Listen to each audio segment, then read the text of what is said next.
Greetings, Otaku Faithful. Thank you for joining me again this week. Once again, it's Larry Williams, OAW Commander-in-Chief, and I'm here to bring you my Anime of the Month video for the month of July, right here on Otaku Assemble Weekly. Now, actually, I think this is my first Anime of the Month video, and for the month of July 2011, I have decided to go ahead and give my initial thoughts and impressions on the anime Claymore. Now, like my manga of the month videos, this review will have little to no spoilers for all of those of you who might want to check this series out. And this review actually will be based off of the first 8 episodes of the series. Now, usually it's my plan that for the anime of the month, those reviews, this is a first impressions vid. They're all first impression vids.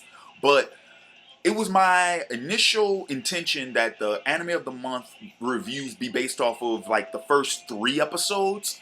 But I am really enjoying this series right now. And so far, as of last night, I've watched the first 8 episodes. So I'm just going to go ahead and do this review with the first 8. But let's talk about Claymore.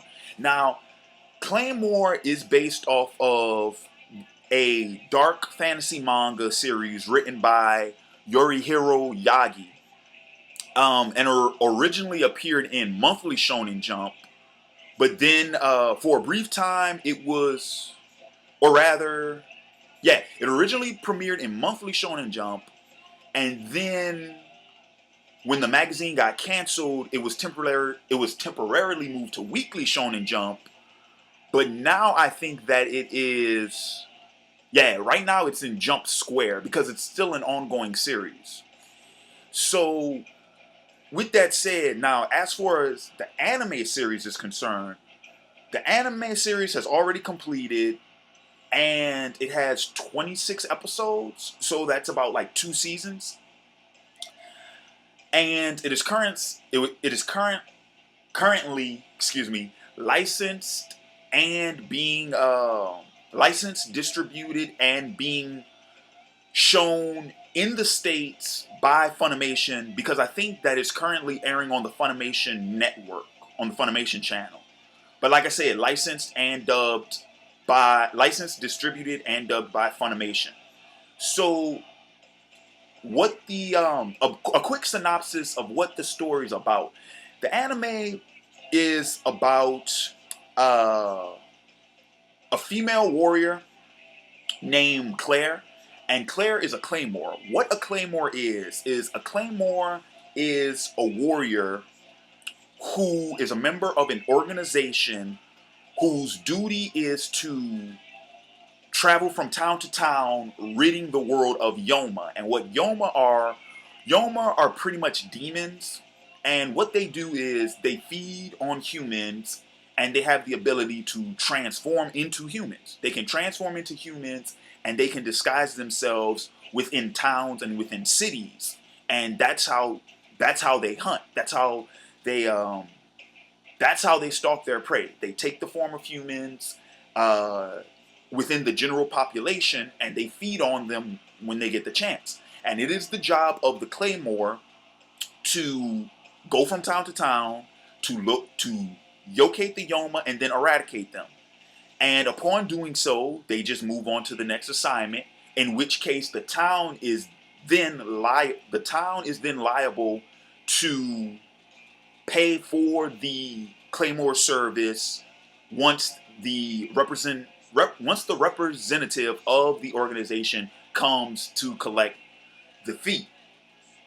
So, but one thing to note about the Claymores is that Claymores are half human, half Yoma themselves, which makes them like the perfect weapons to use against the Yoma. And this particular story centers around a Claymore named Claire, who pretty much she saves a young boy named Rocky, which was kind of funny because apparently his name is spelled R-A-K-I, but according to the Wikia page, they have like R-O-C-K-Y in parentheses. So I don't know which one to go by. I'm just going to use the Raky because that's how his name's spelled in the manga apparently. But upon an assignment in a town, she saves a young boy named Rocky whose parents and his brother were killed by a Yoma. In fact, the Yoma was disguising itself as his brother, and upon leaving that town, Rocky decides to join her on her journeys and to serve as her cook, because apparently Rocky has a knack for culinary, which kind of took me by surprise because I figured Rocky would become like her squire. I mean, it is kind of like a medieval fantasy anime, so I thought Rocky would like become her squire, but no, apparently he's her chef, her personal chef, which is cool because it's different. It's different. I don't know too many stories that have a knight with a traveling chef, you know, so that is a little bit different.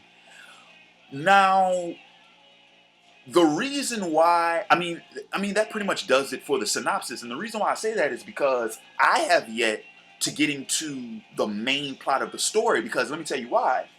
One thing about this anime that I did enjoy is that we get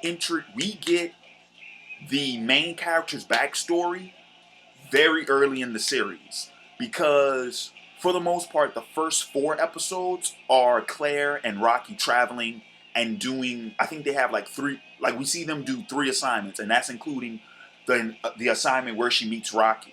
So that's the first 4 episodes, right? 3 assignments in the first 4 episodes, and then the second 4 episodes are Claire's backstory, which was a surprise because this type of series where you have like this silent, detached type of heroine, to say that we're getting her origin story this early is really cool. I really like that. I don't know if it takes place in the manga this early, but the fact that we get her backstory in the second 4 episodes is really cool. I really did enjoy that.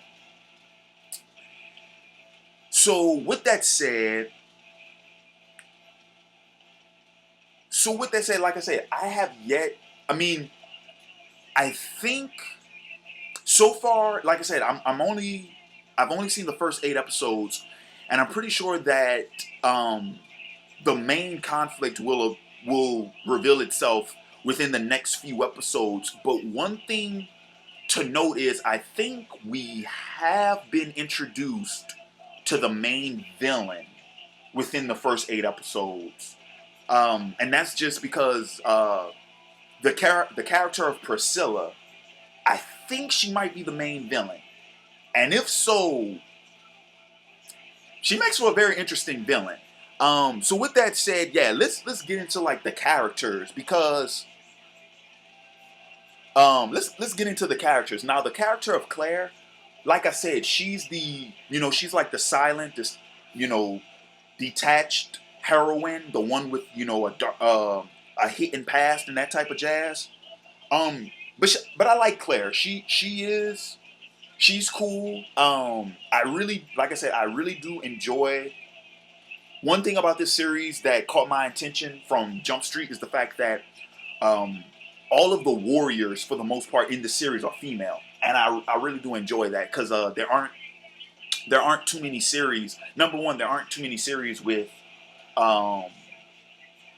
primary female protagonists and antagonists, for one, and for two, definitely for a shonen series, because I think this is a shonen, which was kind of surprising, because this, besides the fighting, this doesn't really follow the stereotypical shonen format. I mean, like I say, all of the warriors are female. None of them are, big tit, big breast, pretty girl types. Yeah, the Claymores are attractive. They're visually attractive, but they aren't like, they aren't busty like you see in most shonen manga.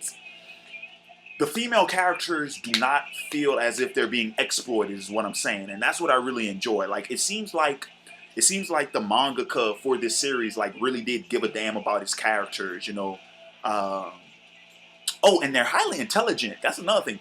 they're really, really intelligent. They aren't. There is no dumb blonde. There isn't no big boobed, empty head characters in this series, and I really do like that. Like all of them are very competent, are very capable, and do their job with proficiency. I'm talking about the Claymores, which is what I really liked.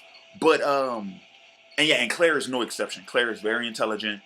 She is an A-class warrior. One thing though, we do find out that apparently the Claymores are ranked, but within the first 8 episodes, we don't find out what Claire's rank is. So I'm curious to know what her rank is. But okay, and well, not to give too much away, I guess I'll just go into like who are my favorite and least favorite characters so far. My favorite character so far is Teresa. Or as she's referred to in the series, Teresa of the Faint Smile. We get introduced to Teresa in episode 5, I believe it is, and for those of you who have seen the series, you probably know why I would like that character so much. But for those of you who don't, I really like Teresa because number one, like I said, she's very intelligent, very capable. She has an ability that separates her from the rest of the Claymores, which those of you who've seen the series know what that is. That very unique trait that no other Claymore has. But other than that, she serves as like a mother character almost. Because she's a very nurturing type of character, which is cool because within a very short period of time, we see her transform from a cold, detached character into a very loving and nurturing character. And I really did like that. I dug that. Like when that change occurred, I really did dig that. Now, as for my least favorite character so far in the series would have to be Rocky. And the reason why is because Rocky is he's a crybaby. He's a very whiny character. Which one thing, well, while I don't like that about his character, I like what it contributes to the story because it changes the dynamic. Instead of having a strong male character and the stereotypical weak female, it changes it. It swaps it. You have the strong female character and an emotionally weak male character. And that's what I like. I don't like that about Rocky, but I like what it contributes to the overall story. So for that, it gets a pass in my opinion. Like, I'll go ahead and I'll give it a pass for just because of that. Just because of the dynamic it creates for the series. But other than that, as far as like the anime itself, the artwork is really good. Like the artwork is really well done. The music is really good too. Like I think the J-pop / J-rock band Nightmare does the intro theme. I think they do the intro theme, and I'm not sure who does the ending theme. But let's see. Hold on. Ooh. Yeah, the ending theme is by Ryu Kosaga. But it's like the music is really good. Like the music, like I said, the two themes for the opening and the ending are really good. And then the music that plays during the anime is really good too. There's one track in particular where it's kind of like this funky little this funky little beat almost. I'm not sure exactly how to describe it, but it doesn't have lyrics. It's almost like a little chime to it. But it's kind of cool, like because that type of music you wouldn't expect to see in a medieval manga, but it's kind of funky and it's kind of cool. I really dig it. To one scene in particular where it occurs, episode 8, when the character Priscilla transforms, it plays right after her transformation. And it's kind of eerie, but like I said, it has a funky little beat to it that's kind of cool. But other than that, like I said, the pacing's really good. And the writing as far as like how the story occurs is really good. Because one thing that I really did like about this series, I don't know if it's just my file, because I downloaded the series, but the file I got, I don't know if the third episode ends like that, if it was supposed to be like an hour-long episode or anything, but the file for the third episode, for me, it it cut off abruptly at a very, very, very good part. And, like I said, originally I was only going to watch like the first 3 episodes and that was going to be it. But I had to see the fourth episode after the third episode ended like that. And by the fourth episode, I was hooked. I was hooked. So that's what happened. So like I said, this anime does get you intrigued really early, and that's good. Because originally for the anime of the month for July, I was gonna review Soul Take. I mean, not Soul Taker. Ooh, Soul Taker should not be spoken of in the light of the anime I'm about to speak of, because Soul Taker is really good. No, Soul Eater. I was supposed to review Soul Eater, but that anime was fucking garbage. That anime was trash, and I couldn't even make it through the second episode. So, okay, so apparently, yeah, oh, wow. So, yeah, but other than that, like I said, this anime, I'm digging it so far. And like I said, it gets you intrigued and it engages you within the first 4 episodes. Because I was hooked by the fourth episode. And I was definitely hooked by the eighth.